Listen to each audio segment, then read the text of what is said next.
সালটা ১৯৩০। মুভির শুরুতে আমরা কিছু কয়েদিকে দেখতে পাই যাদের দিয়ে পাথর ভাঙার কাজ করানো হচ্ছিল। এখানে প্রতি ৩ জন কয়েদিকে একটি শিকল দিয়ে বেঁধে রাখা হয়েছিল। তাদের মধ্যে ছিল দিলমার, পিটি আর এভারেট, যারা সেদিন সেখান থেকে পালিয়ে যাচ্ছিল। পালাতে পালাতে তারা ৩ জন একটি খামার বাড়িতে পৌঁছে যায়। সেখান থেকে তারা একটি মুরগি চুরি করে নেয় আর তাদের ক্ষুধা মেটায়। এই ৩ জনের কাছে একটা গোপন গুপ্তধনের খোঁজ ছিল, যার জন্য তারা জেল থেকে পালানোর পরিকল্পনা করে। এরপর তারা সেখান দিয়ে যাওয়া একটা ট্রেনের পিছে দৌড়াতে থাকে, যাতে তারা ট্রেনে উঠে সেখান থেকে পালাতে পারে। কিন্তু ৩ জন একসঙ্গে শিকলে বাধা থাকায় পিটি ট্রেনে উঠতে পারেনি, ফলে ৩ জনেই ট্রেনের বাইরে পড়ে যায়। এরপর তারা একে অপরের দোষারোপ করতে শুরু করে। ঠিক তখনই সেখান দিয়ে এক বৃদ্ধ লোক রেল লাইন দিয়ে একটি ঠেলা গাড়ি নিয়ে যাচ্ছিল। তারা ৩ জন গিয়ে তার গাড়িতে উঠে বসে। লোকটি অন্ধ ছিল, তাই সে বুঝতে পারেনি যে তারা কয়েদির পোশাক পরে আছে। তবে সে তাদের বলে যে তারা যে ধন সম্পদের খোঁজে বেরিয়েছে সেটা তারা পাবে না, বরং তার চেয়ে মূল্যবান কিছু তাদের জন্য অপেক্ষা করছে। এই কথা শুনে তাদের একটু অদ্ভুত লাগে, কিন্তু তারা এই কথায় খুব একটা গুরুত্ব দেয় না। এরপর তারা পিটির এক কাজিনের বাড়িতে পৌঁছায়। সেখানে পিটির কাজিনের ছেলে তাদের ব্যাংকের কর্মচারী ভেবে গুলি করতে যায়। পরে তারা পিটির কাজিনের কাছে যায়, যে তাদের শিকল কেটে দেয় এবং রাতের খাবারও খাওয়ায়। তার বাড়িতে বসে তারা রাতের বেলা রেডিওতে একটা গান শোনে, যেটা খুবই সুন্দর ছিল। তারপর তারা ঘুমিয়ে পড়ে, কিন্তু মাঝরাতে তাদের একটা শব্দে ঘুম ভেঙে যায়। তারা জানতে পারে যে পিটির কাজিন পুরস্কারের লোভে পুলিশকে খবর দিয়েছে। পুলিশ তাদের বাইরে বেরিয়ে আসতে বলে, কিন্তু তারা পুলিশের কথা না মানায় পুলিশ পুরো খামার বাড়িতে আগুন ধরিয়ে দেয়। ঠিক তখন পিটির কাজিনের ছেলে একটা গাড়ি নিয়ে তাদের সাহায্য করতে আসে। কোনো রকমেই তারা সেখান থেকে পালাতে সক্ষম হয় এবং কিছু দূর গিয়ে কাজিনের ছেলেকে বাড়ি ফিরে যেতে বলে। ততক্ষণে তাদের গাড়িটাও নষ্ট হয়ে গেছে। তারা একজন মেকানিকের কাছে যায়।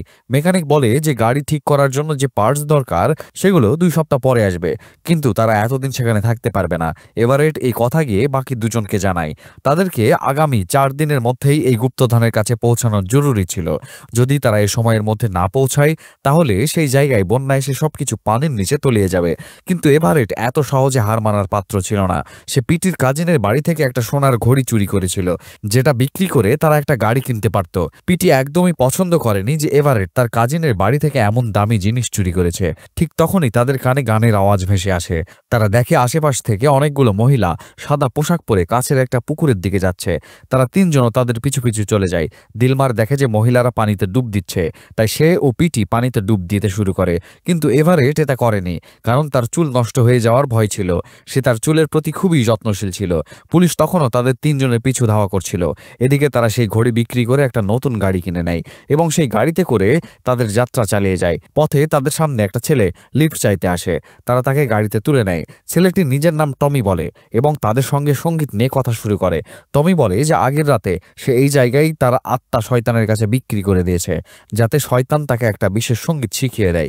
টমি আরও বলে যেখানে সে যাচ্ছে সেখানে একজন লোক আছে যে ভালো সঙ্গীত বাজালে $10 দেয়। এই কথা শুনে তারা ৩ জন সেই লোকটির কাছে গান বাজাতে যায়। লোকটি অন্ধ ছিল এবং তাদের পুরনো গান গাইতে বলে। যদি তাদের গান ভালো হয় তাহলে সে রেডিও চ্যানেলে এটা প্রচার করবে এবং সে যা পাবে তার মধ্যে $10 তাদের দেবে। তারা গান শুরু করে এবং রেডিও স্টেশনের লোকটির তাদের গান খুব পছন্দ হয়। সে তাদের টাকাও দেয়। রাতে তারা এক জায়গায় আগুন জ্বালিয়ে বসে আছে আর গুপ্তধন পাওয়ার পরের জীবন নিয়ে ভাবছে। হঠাৎ পুলিশের আওয়াজ ভেসে আসে। পুলিশ তাদের পিছু করে সেখানে পৌঁছে গেছে। পুলিশ ভাবে তারা বাড়ির ভেতরে লুকিয়ে আছে, তাই তারা আগের মতো সেখানেও আগুন ধরিয়ে দেয়। এতে তাদের নতুন গানটাও পুড়ে যায়। আর কোনো উপায় না থাকায় তারা ৩ জন পায়ে হেঁটে তাদের যাত্রা চালিয়ে যায়। ঠিক তখনই তাদের পেছন থেকে একটা গাড়ি খুব জোরে তাদের দিকে এগিয়ে আসতে দেখা যায়। গাড়ি থেকে ডলারের নোট উঠতে থাকে। আসলে সেটা একজন ডাকাত ছিল। সে সবে কোথাও থেকে ব্যাংক ডাকাতি করে ফিরছিল। কয়েকজন পুলিশও তার পিছু নিয়েছিল। ৩ জন মিলে সিদ্ধান্ত নেয় যে তারা এই লোকটির সঙ্গে যাবে এবং তার গাড়িতে উঠে পড়ে। হঠাৎ লোকটি গাড়ির দরজা খুলে বাইরে বেরিয়ে আসে এবং পুলিশের ওপর গুলি চালাতে শুরু করে। বাধ্য হয়ে পুলিশ তার পিছু ছেড়ে দেয়।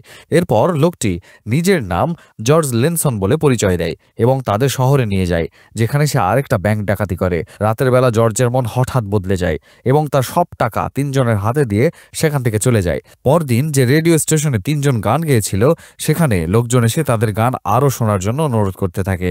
তাদের গানটা এতক্ষণে খুব জনপ্রিয় হয়ে গেছে। রেডিও স্টেশনের লোক তার লোকজনকে বলে তিনজনকে খুঁজে আনতে, যাতে অন্য কোনো রেডিও স্টেশন তাদের আগে সই করে না নেয়। এদিকে তিনজন পায়ে হেঁটে এগিয়ে চলে, সেখান থেকে খাবার চুরি করে তাদের দিন কাটতে থাকে। এভাবে এভারেট তার চুলের জন্য জেল কিনতে একটা দোকানে যায়। তখন তাদের সামনে একটা গাড়ি দেখা যায়, যেটা তারা চুরি করে সেখান থেকে পালিয়ে যায়। যাত্রার পথে জঙ্গলের মাঝে তাদের চোখে পড়ে তিনটি মেয়ে, যারা নদীর কাছে কাপড় ধুচ্ছিল। তারা নিজেদের সামলাতে না পেরে মেয়েদের কাছে চলে যায়। কিছুক্ষণ পর তাদের চোখ লেগে যায়। ঘুম ভাঙার পর তারা দেখে পিটি সেখান থেকে উধাও, কিন্তু তার কাপড় সেখানেই পড়ে আছে। কাপড়ের ভেতর থেকে একটা ব্যাঙ বেরিয়ে আসে। এটা দেখে দিলমারের মনে হয় মেয়েটা কালো জাদু দিয়ে পিটিকে ব্যাঙে রূপান্তরিত করে দিয়েছে। তারা দুজন সে ব্যাঙটাকে ধরে নিয়ে যায়, ভাবে যে এটা আবার পিটি হয়ে যাবে। এভারেট এই ব্যাপারে নিশ্চিত ছিল না যে ব্যাঙটাই পিটি। তারা ব্যাঙকে একটা ডিব্বায় বন্দি করে রাখে এবং একটা রেস্তোরাঁয় বসে খাওয়া শুরু করে। তখন একটা মোটা লোক তাদের দিকে নজর দেয় এবং কাছে এসে বলে যে তাদের টাকা উপার্জনের অনেক গোপন উপায় শিখিয়ে দেবে, তবে এখানে নয়, বাইরে খোলা হওয়ায়। তারা দুজন তার কথাই ভুলে তার সঙ্গে খাবার প্যাক করে বাইরে চলে যায়। বাইরে সুযোগ বুঝে সেই লোক তাদের লাঠি দিয়ে পিটিয়ে তাদের সব টাকা ছিনিয়ে নেয়। সেই লোকটা ব্যাংকেও মেরে ফেলে এবং তাদের গাড়ি নিয়ে সেখান থেকে চলে যায়। লুটপাটের পর তাদের কাছে আর কিছুই থাকে না। এরপর আমরা দেখতে পাই পিটি পুলিশের হাতে ধরা পড়েছে। তারা তাকে মারধর করছে এবং দিলমার ও এভারেটের খোঁজ জানতে চাইছে। পরদিন দিলমার আর এভারেট এক ট্রাকওয়ালার কাছে লিফট চেয়ে তাদের যাত্রা চালিয়ে যায়। পথে তাদেরই জেলের কিছু কয়েদিকে সেই এলাকায় কাজ করার জন্য আনা হয়েছিল। তখন তারা পিটিকে দেখতে পায়। এভারেট দিলমারকে জিজ্ঞেস করে পিটির কি কোনো যমজ ভাই জেলে বন্দী আছে। অনেক যাত্রার পর তারা দুজন এভারেটের শহরে পৌঁছে, যেখানে এভারেট জেলে যাওয়ার আগে থাকতো।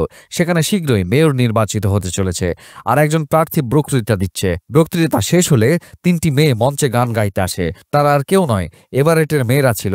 এভারেট তার মেয়েদের সঙ্গে দেখা করতে যায়, কিন্তু তার মেয়েরা জানতো যে তার বাবা ট্রেনের সামনে পড়ে মারা গেছে, কারণ এভারেটের স্ত্রী তাদের এই মিথ্যা বলেছিল। এমনকি সে দ্বিতীয় বিয়ের প্রস্তুতিও নিচ্ছিল। এটা শুনে এভারেটের মনে খুব কষ্ট হয়, কিন্তু সে কিছুই করতে পারে না। এরপর এভারেট তার স্ত্রীর কাছে যায়, যে তখন একটা দোকান থেকে মুদি পণ্য কিনছিল। এভারেট তাকে জিজ্ঞেস করে সে কেন মেয়েদের মিথ্যে বলেছে। স্ত্রী বলে সে কিভাবে মেয়েদের বলবে যে তার বাবা জেলের একজন কয়েদি। তখনই সেখানে তার হবু স্বামী চলে আসে, যার সঙ্গে এভারেটের স্ত্রীর কয়েকদিন পর বিয়ে হতে চলেছে। এভারেট তাকে জিজ্ঞেস করে সে এমনটা কেন করছে। স্ত্রী বলে যার সঙ্গে বিয়ে করেছে তার চাকরি আছে, সমাজে অনেক সম্মান, কিন্তু এভারেটের কাছে কিছুই নেই। তখন তার নতুন স্বামী এভারেটকে মারধর করে, আর দোকানের লোকজন তাকে ধাক্কা দিয়ে বাইরে বের করে দেয়। এরপর এভারেট আর দিলমার একটা সিনেমা হলে বসে সিনেমা দেখছিল। তখন পুলিশ সব কয়েদি নিয়ে আসে। সেদিন কয়েদির জন্য সিনেমা দেখার দিন ছিল। পিটিও তাদের মধ্যে ছিল। পিটি তাদের দুজনকে দেখে ফেলে এবং বলতে শুরু করে তাদের গুপ্তধনের পেছনে যাওয়া বন্ধ করা উচিত। রাত হয়ে যায় আর পিটি জেলে ঘুমিয়ে পড়ে। তখন এভারেট আর দিলমার সেখানে আসে। পিটি শিকল কেটে তাকে জেল থেকে পালিয়ে নিয়ে যায়। বাইরে এসে পিটি তাদের কাছে মাপ চায়, কারণ সেদিন সে তাদের ধোঁকা দিয়ে একা গুপ্তধনের কাছে পৌঁছানোর চেষ্টা করেছিল, কিন্তু পুলিশের হাতে ধরা পড়ে যায়। এজন্য পিটির খুব অনুতাপ হয়। তখন এভারেট ইতস্ত করে বলে যে আসলে তার কাছে কোনো গুপ্তধনের খোঁজ ছিল না, সে দুজনের সঙ্গে মিথ্যা বলেছিল। এভারেট কোথাও থেকে খবর পেয়েছিল যে তার স্ত্রী দ্বিতীয় বিয়ে করতে চলেছে, তাই তাকে যেভাবে হোক জেল থেকে পালাতে হবে।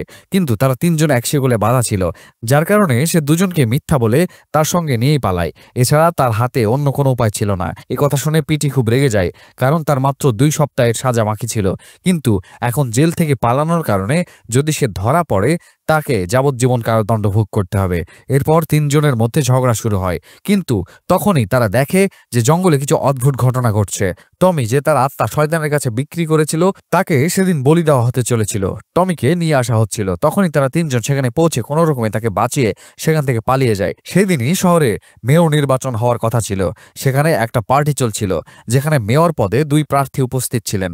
এভারেটের স্ত্রীও সেখানে ছিল, আর তাকে মানানোর জন্য তাদের ভেতরে ঢোকা দরকার ছিল। তারা নকল দাড়ি লাগিয়ে পারফর্মার সেজে সেখানে যায়। তারা গান গাইতে শুরু করে। এদিকে এভারেট তার স্ত্রীকে মানানোর চেষ্টা করে। তখন মেয়র নির্বাচনের দ্বিতীয় প্রার্থী সেখানে আসে। সে কিছুক্ষণ আগে শয়তানের পূজার গ্রুপেও ছিল। তারা সেই জনপ্রিয় রেডিও স্টেশনের গানটি গাইতে শুরু করে, আর শুনে সবাই তাদের জন্য উচ্ছ্বাস করতে থাকে। কিন্তু তখন সেই প্রার্থীর নজর তাদের উপর পড়ে, যে গান থামিয়ে সবাইকে বলতে শুরু করে তারা জেল থেকে পালিয়ে এসেছে এবং টমি তার আত্মা শয়তানের কাছে বিক্রি করেছে। তবুও লোকজন তাদের গান খুব পছন্দ করেছিল। সবাই সেই প্রার্থীর বাজে কথা শুনে রেগে যায় এবং তাকে পার্টি থেকে বের করে দেয়। সে চলে যাওয়ার পর প্রথম প্রার্থী মেয়র নির্বাচিত হয় এবং তাদের প্রতি খুব খুশি হয়। সে তাদের জেল থেকে মুক্তি দিয়ে দেয়। সবাই মিলে গান গাইতে শুরু করে এবং তারপর পার্টি শেষ হয়ে যায়। এভারেট তার স্ত্রীকে মানানোর চেষ্টা করে এবং সে শেষমেশ এভারেটের সঙ্গে বিয়ে করতে রাজি হয়। তবে সে বলে এভারেটকে সেই আংটিটি ফিরিয়ে আনতে হবে, যেটা সে তার বিয়ের আগে তাকে দিয়েছিল।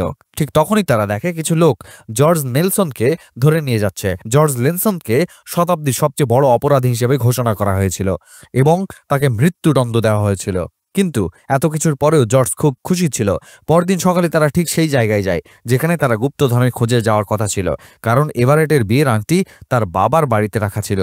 কিন্তু তখনই সেখানে পুলিশ তাদের ধরতে চলে আসে, কারণ পিটি মার খেয়ে সবকিছু বলে দিয়েছিল আর পুলিশ সেখানে তাদের জন্য অপেক্ষা করছিল। তারা পুলিশকে বলে যে গত রাতে মেয়র নিজে তাদের মুক্তি দিয়েছে এবং জেল থেকে ছাড়ার নির্দেশ দিয়েছে, কিন্তু পুলিশ তাদের কথায় ভরসা করে না। জেলার তাদের ফাঁসি দেওয়ার প্রস্তুতি নিচ্ছিল। ঠিক তখনই তাদের 4 দিনের সময় পেরিয়ে যায় এবং সেখানে বন্যা এসে যায়। কোনো রকমে তারা জিনিসপত্র ধরে নিজেদের প্রাণ বাঁচায় আর এভারেট পানিতে ভাসতে ভাসতে সেই আংটিটিও খুঁজে পায়। এরপর এভারেট সেই আংটিটি নিয়ে তার স্ত্রীর কাছে বিয়ে করতে যায়, কিন্তু তার স্ত্রী আবার ঢং শুরু করে এবং বলে যে এটা সে আংটি নয়, এটা সে বিয়ের শুরুতে এনেছিল। এভাবেই গল্পের সমাপ্তি হয়। তবে এভারেটের স্ত্রীর ঢং শেষ হয় না। যাই হোক, যাওয়ার সময় আমাদের চ্যানেলটি সাবস্ক্রাইব করতে ভুলবেন না। ধন্যবাদ।